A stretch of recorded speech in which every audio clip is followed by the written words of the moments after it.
नमस्कार, मी डॉक्टर मच्छिंद्र बांगर, महाराष्ट्रातील आणि देशातील हवामान परिस्थिती संदर्भात ताजा अंदाज देणार आहे.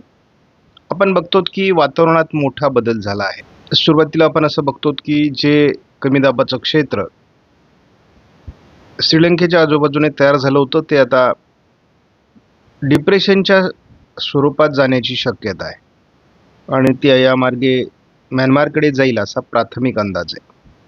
परंतु या सर्व परिस्थितीमध्ये आपण जेव्हा बघतो की या सर्व भागामध्ये मान्सूनसाठी पोषक परिस्थिती निर्माण झालेली असून कोणत्याही क्षणी मान्सून हा अंदमानात दाखल होऊ शकतो, परंतु हवामान खात्याकडून याची अधिकृत घोषणा होणं आवश्यक आहे की या भागामध्ये देखील मोठ्या प्रमाणात बाष्पकाल होतं आणि त्यामुळे महाराष्ट्राच्या दक्षिणी पट्ट्यात बऱ्यापैकी पाऊस झालेला आहे. सातारा, सांगली, सोलापूर, कोल्हापूर, त्याचबरोबर नांदेड, लातूर, धाराशिव, बीड, अहिल्यानगर दक्षिण, नाशिक पूर्व भागामध्ये, जळगावच्या दक्षिणी भागामध्ये, छत्रपती संभाजीनगरच्या उत्तर भागामध्ये काल पावसाची नोंद झाली. पुण्याच्याही काही भागात तुरळक पाऊस झालेला आहे. तर एकूणच पावसाला काल सुरुवात झालेली आहे आणि यापुढे हवामानात काय बदल होतील याचा अंदाज आपण बघणार आहोत. 1 मार्च ते 13 मेच्या दरम्यान या आठवड्यामध्ये जो पाऊस झाला आहे तो कोकण किनारपट्टीला ठाणे, रायगड, रत्नागिरी, सिंधुदुर्ग, जालना, हिंगोली आणि गोंदियामध्ये झाल्याची माहिती उपलब्ध आहे. लातूरमध्ये त्यापाठोपाठ पाऊस झाला आहे. इतरत्र मात्र तुरळक पावसाच्या नोंदी झालेल्या आहेत. आता सीझनल मॅपचा ग्राफ बदलू लागला आहे. एकूणच मान्सूनपूर्व कालावधीमध्ये म्हणजे हा जो मार्च, एप्रिल आणि मे महिना जो पूर्ण मोसमी असतो यामध्ये धुळे, जळगाव, छत्रपती संभाजीनगर, जालना, हिंगोली, नाशिकचाही काही भाग आणि ठाणे, पुणे, रायगड, रत्नागिरी, सिंधुदुर्ग या जिल्ह्यांमध्ये सरासरीच्या जवळ तर काही ठिकाणी सरासरी ओलांडणारा पाऊस झालेला आहे. आणि आता पुढील उरलेल्या 3 आठवड्यामध्ये कुठे पाऊस होतोय किंवा 2 आठवड्यामध्ये यावर सर्व आता अवलंबून आहे. त्यामुळे मान्सूनपूर्व कालावधीत तसं उत्तर महाराष्ट्र आणि कोकण या विभागात अधिक पावसाची नोंद आहे. पण गेल्या 3 दिवसापासून पश्चिम राजस्थानमध्ये उष्णतेच्या लाटेचा रेड अलर्ट बघतो. जवळपास 48° पर्यंत तापमान या ठिकाणी पोहोचलेलं आहे. त्यापाठोपाठ आता पूर्व राजस्थान, पश्चिम मध्य प्रदेश, विदर्भ या भागामध्ये देखील आता ऑरेंज अलर्ट देण्यात आला आहे. या ठिकाणी देखील 46-47° पर्यंत तापमान पोहोचते. गुजरातमध्ये देखील उष्णतेच्या लाटेचा ऑरेंज अलर्ट दिलेला आहे. त्यामुळे ही बाब महत्त्वाची आहे. महाराष्ट्रामध्ये उष्णतेची लाट अजून कायम आहे, परंतु मध्ये मध्ये होणाऱ्या अवकाळी पावसामुळे किंवा मान्सूनपूर्व पावसामुळे त्या ठिकाणी थोडी उसंत मिळण्याची शक्यता आहे. आज आपण जर बघितलं तर संपूर्ण बंगालच्या उपसागराच्या किनारपट्टी भागामध्ये या सर्व भागामध्ये पूर्व भारतापर्यंत सर्व राज्यांमध्ये पावसाची नोंद होणार आहे. याचा अर्थ मान्सून बंगालच्या उपसागरात सक्रिय होऊ लागला आहे. 15 तारखेला देखील राजस्थान आणि मध्य प्रदेशमध्ये उष्णतेची लाट कायम असणार आहे. विदर्भात उष्णतेची लाट असेल, परंतु प्रभाव कमी होणं अपेक्षित आहे. गुजरात आणि महाराष्ट्राच्या उर्वरित भागात उष्णतेच्या लाटेचा प्रभाव थोडा कमी होणं अपेक्षित आहे. ऑरेंज अलर्ट कर्नाटकामध्ये पावसासंदर्भात देण्यात आला आहे, गारपिटी संदर्भात देण्यात आला आहे. त्यामुळे त्याला लागून असलेला महाराष्ट्राचा दक्षिण कोकण किंवा पश्चिम महाराष्ट्र, दक्षिण मराठवाड्यात देखील पावसाच्या काही ॲक्टिव्हिटीज होणं अपेक्षित आहे आणि बंगालच्या उपसागराच्या किनारपट्टीसहित पूर्व भारतात पावसाच्या नोंदी होतील. उष्णतेची लाट मध्य भारतामध्ये आणि पश्चिम भारत, उत्तर भारतात देखील काही भागात आहे. त्यामुळे उष्णतेच्या लाटेचा प्रभाव 16 तारखेलाही कायम असणार आहे. दक्षिणी भागात पावसाचा आणि पूर्व भारतात पावसाचा अलर्ट आहे.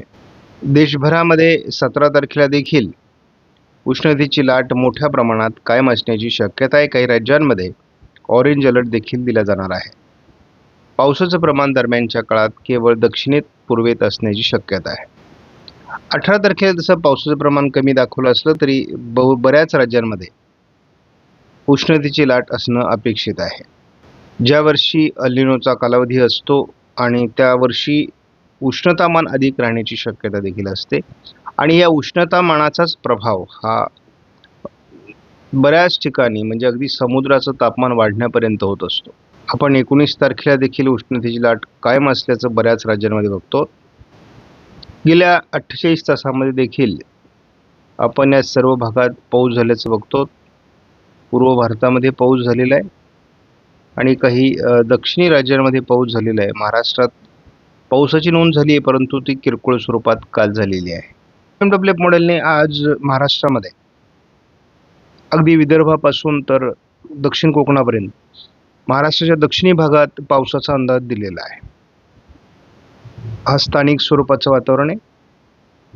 आपण या वातावरणामध्ये वाढ होताना बघतो. प्रत्येक दिवशी यामध्ये वाढ होणार आहे आणि विशेष म्हणजे या वातावरणाला सपोर्टिव्ह अशा प्रकारचं वातावरण बंगालच्या उपसागरात बनत असल्यामुळे मान्सूनसाठी पोषक स्थिती आहे. GFS मॉडेलने आज महाराष्ट्रात फारसं पावसाळी वातावरण दाखवलेलं नाही. उद्या 15 तारखेला विशेष वातावरण नाही. मात्र आपण बघतो केरळपासून इकडे अगदी जवळपास अंदमानात मोठं पावसाळी वातावरण दाखवलं आहे. 16 तारखेला अरबी समुद्र आणि बंगालच्या उपसागरात दोन्ही ठिकाणी सिस्टम बनण्यासाठी अनुकूल स्थिती निर्माण होते. महाराष्ट्रात पावसाचा अंदाज नाही. 17 तारखेलाही GFS मॉडेलनुसार महाराष्ट्रात पावसाचा अंदाज देण्यात आलेला नाही. 18 तारखेलाही विशेष पावसाची नोंद होईल असं काही अंदाज देण्यात आलेला नाही. ECMWF मॉडेलनुसार पश्चिम महाराष्ट्र घाटमथा अगदी पुण्यापासून कोल्हापूरपर्यंत, दक्षिण मराठवाडा या भागात पावसाचा हलका अंदाज आहे. याच भागात 15 तारखेलाही पावसाची शक्यता आहे. अंदमानात पावसाचं प्रमाण कायम राहणार आहे. 16 तारखेलाही घाटमाथ्यावर कोकणात ढगाळ परिस्थिती वाढणं अपेक्षित आहे. 17 तारखेला विशेष पावसाळी अंदाज दिलेला नाही, परंतु दक्षिण कोकण आणि कोल्हापूर, साताऱ्याच्या काही भागात पावसाच्या ॲक्टिव्हिटीज असू शकतात ECMWF मॉडेलनुसार. 18 तारखेला दक्षिण कोकण, पश्चिम महाराष्ट्राच्या थोड्या भागात शक्यता आहे. आपण आयकॉन मॉडेलचा नेहमीच अंदाज बघतोय आता हल्ली, कारण याचं मुख्य कारण आहे की मान्सूनपूर्व पावसाचा अंदाज या मॉडेलने अधिक चांगला दिला आहे. आज देखील विदर्भामध्ये साधारण चंद्रपूर, वर्धा, यवतमाळ, नांदेड, परभणी किंवा लातूर, धाराशिव, बीड, सोलापूर, सांगली, कोल्हापूर, पुणे, पूर्व सातारा पूर्व भागात आजही पावसाची नोंद होईल. साधारण आज दुपारनंतर या पावसाची शक्यता आहे. आयकॉन मॉडेलने पूर्व विदर्भात थोडं गडचिरोलीच्या भागात पावसाचं प्रमाण वाढेल असं दाखविलं असलं तरी इतरत्र पावसाचं प्रमाण कमी होण्याची शक्यता व्यक्त केली आहे 16 तारखेला. 17 तारखेला देखील आयकॉन मॉडेलने केवळ गोंदिया आणि गडचिरोली, चंद्रपूरच्या पूर्व भागात पावसाचा अंदाज दिला. इतरत्र पावसाची फार शक्यता नाही. कोल्हापूर, साताऱ्याच्या घाटमाथ्यावर थोड्या ॲक्टिव्हिटीज होऊ शकतात. 18 तारखेला तीच परिस्थिती आहे, परंतु हवामानात जो मुख्य बदल आहे तो अरबी समुद्राच्या दक्षिणेला एक वादळी परिस्थिती विकसित होणं अपेक्षित आहे. बंगालच्या उपसागरात तयार झालेली वादळी प्रणाली ही डिप्रेशनच्या स्वरूपात विरुद्ध दिशेने म्हणजेच म्यानमारच्या दिशेने जाणं अपेक्षित आहे आणि 2 दिवसात म्हणजे पुढील 48 तासात ती कमजोर देखील होण्याची शक्यता आहे. त्यामुळे या सिस्टमचा फार परिणाम भारतावर होईल असं वाटत नाही. मे महिना तसा वादळांचा महिना आहे, परंतु अगदी 28 तारखेपर्यंत कुठलीही मोठी वादळी सिस्टम बनताना दिसत नाही. परंतु ही एक दृष्टीने चांगली देखील गोष्ट आहे. बऱ्याचदा वादळी सिस्टम ही मान्सूनला अडथळा निर्माण करते, परंतु विना अडथळा मान्सूनला पुढचा प्रवास करण्याकरता हे वातावरण देखील अनुकूल राहील. आज देखील सोलापूर, सांगलीच्या दक्षिणी भागामध्ये पावसाची शक्यता आहे. मेघगर्जनेसह गारपीट किंवा वादळी पाऊस या ठिकाणी होऊ शकतो. मराठवाड्याच्या काही जिल्ह्यांमध्ये देखील म्हणजे अगदी बीड, धाराशिव, लातूर, पुणे पूर्व, सातारा पूर्व भागातही वातावरण असण्याची शक्यता आहे. कोल्हापूरपर्यंत हे वातावरण राहील. 15 तारखेला देखील हे वातावरण सोलापूर दक्षिण आणि पूर्व सांगलीच्या भागात असण्याची शक्यता आहे.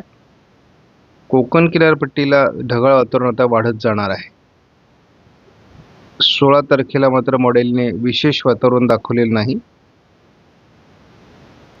17 तारखेला कोल्हापूर विभागामध्ये आणि सांगली विभागात जोरदार पावसाची शक्यता व्यक्त करण्यात आलेली आहे. रत्नागिरी सिंधुदुर्गमध्ये याचा प्रभाव असण्याची शक्यता आहे.